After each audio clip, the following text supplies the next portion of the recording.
The asbestos issue is not a thing of the past. It continues to this day. We want to end this man-made disaster. So let's ban asbestos. Well, now we have another treat, a tall treat. We have Heather Von St. James, who is now married to the famous IT tech, who was pointed out by the Surgeon General multiple times yesterday. So we expect a lot from you.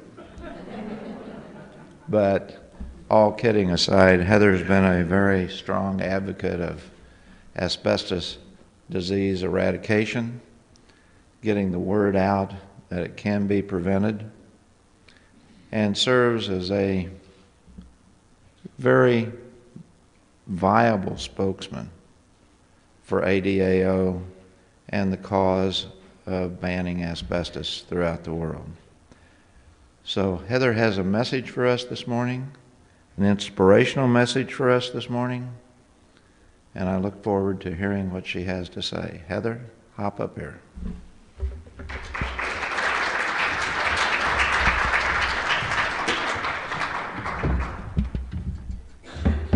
Thank you very much. It's an honor to be here. I'm going to move the microphone up a little bit. That's what 5-inch heels will do.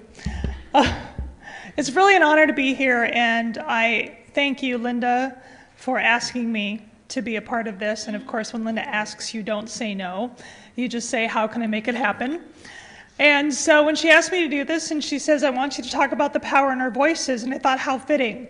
It was Linda who I credit to giving me my voice. I met Linda a few years ago at another conference, and we sat and we talked over dinner, and it was through me telling her my story that she's like, I need you. And I was like, well, what do you want me to do? I had no clue. Up until that time, I'd shared my story, but it was always the legal aspect. My local newspaper had contacted me because they had heard about my story through a news blip about my trial. So, whoops. Oh my. Ding. So the Star Tribune actually covered my story. I was about 2 years out of my diagnosis. And it was kind of cool because it's like, oh, somebody's hearing my story. And I started realizing that it was so important to share a story of hope even at 2.5 years. I was diagnosed with malignant pleural mesothelioma on November 21st, 2005. That in itself is tragic, but the real tragic thing is that my baby was only 3.5 months old. I was just a new mom. My husband and I were celebrating the birth of our child, but I felt like crap, to say the least. I was tired. I was losing weight hand over fist. I couldn't function. I could hardly stay awake to take care of my baby. And then all at once it felt like a truck parked on my chest and I couldn't breathe. I was trying to work, I was trying to be a mom, trying to be a wife, and I could hardly function. I finally went to the doctor after one morning. I went down to the basement to get laundry up, had to stop halfway up the stairs to catch my breath, stopped at the top of the stairs to catch my breath again, went in on my sofa. Lily was in a swing. I sat down on the sofa and I passed out. I woke up an hour later terrified because something had happened. What if something had happened to Lily? Called my doctor and I said, boy, there is something wrong with me. And thankfully I had a doctor that wouldn't give up and wouldn't just take, oh, it's postpartum, or these are symptoms that happen after you have a baby. He kept digging for answers. He finally ordered a chest x-ray, and it was on that chest x-ray that he found fluid on my lung, and he knew something was seriously wrong. So he sent me to another doctor to get the fluid drained, and upon draining the fluid, they ordered a CT scan, and that's when they found the mass in the lower left part of my lung. Upon further testing, they found out that it was mesothelioma. At that time, Mayo Clinic had ever heard of one other person my age and another female being diagnosed with mesothelioma, and my doctor in St. Paul, Minnesota, urged us to get better care. He's like, you need to go someplace where they're going to be able to save your life, otherwise you'll probably live 15 months. My husband and I stared at him in disbelief. All what I could think about was my 3.5-month-old baby and not being able to raise her. we went to Boston. My husband said, without batting an eye, get us to Boston. And it was there that I had surgery to remove my left lung and had chemotherapy during the surgery, where they take the chemo and heat it up to 140 degrees, pump it into the chest cavity, wash it around, and then pump it back out. I followed that up at home with chemotherapy and radiation, and about a year after my initial diagnosis, I finally finished up all my treatments. In that time, Lily had turned a year, and we celebrated me finishing treatments.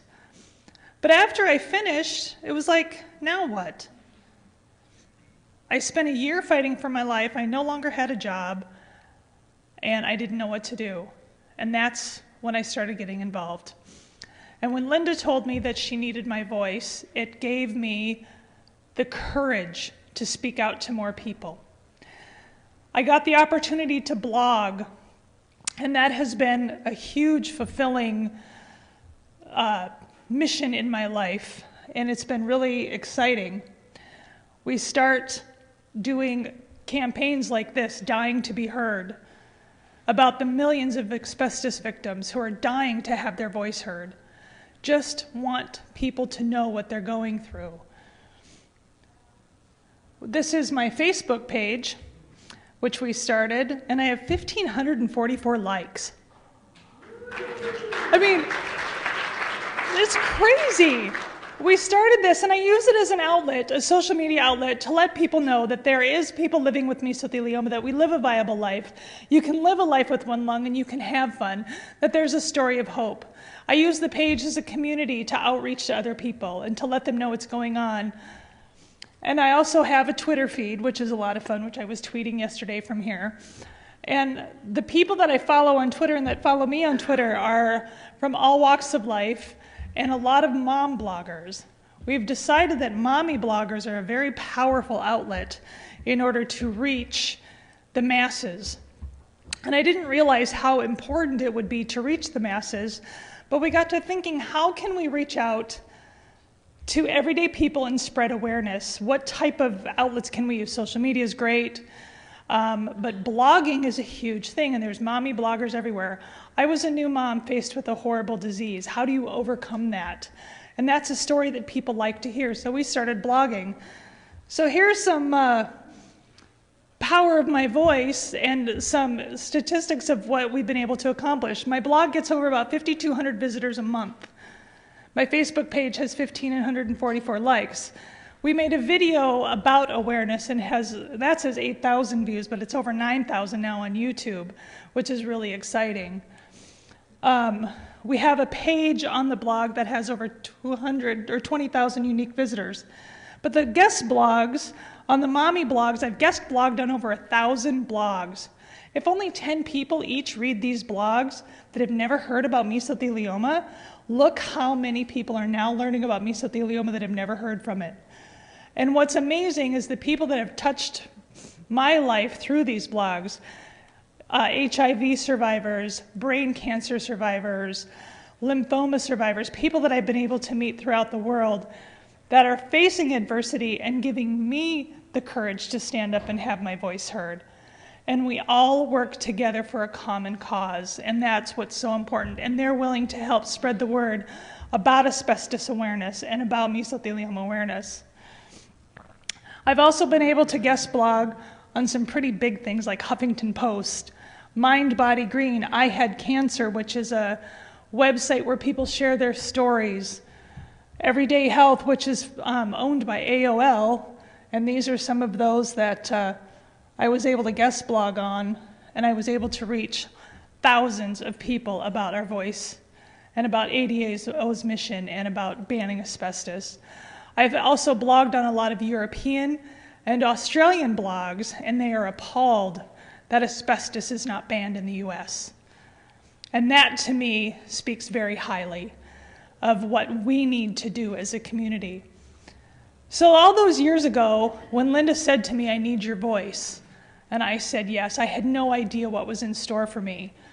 And it's snowballed, and it's become something that I am incredibly passionate about and incredibly happy to do.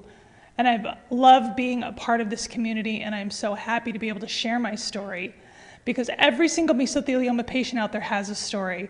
My friend Mike is out here, and he's 2 years out, and I love his story. Lou, all of the patients, Michael, Janelle, God bless her heart, all these people that I've been able to meet throughout the years, the hundreds of meso patients, all have a story. And Linda, you give us that outlet. You have us share our story. Sorry, these are just more of my things. This is what's important. It's not about me. It's about the community. It's about the hundreds of people that are able to share our stories through ADAO, and you give us all a voice, and you give us an outlet to share our stories. And that's what we want, is we want to be heard. And thank you so much for that. And because of you, people are getting our voices heard, and Washington will hear that. So thank you very much.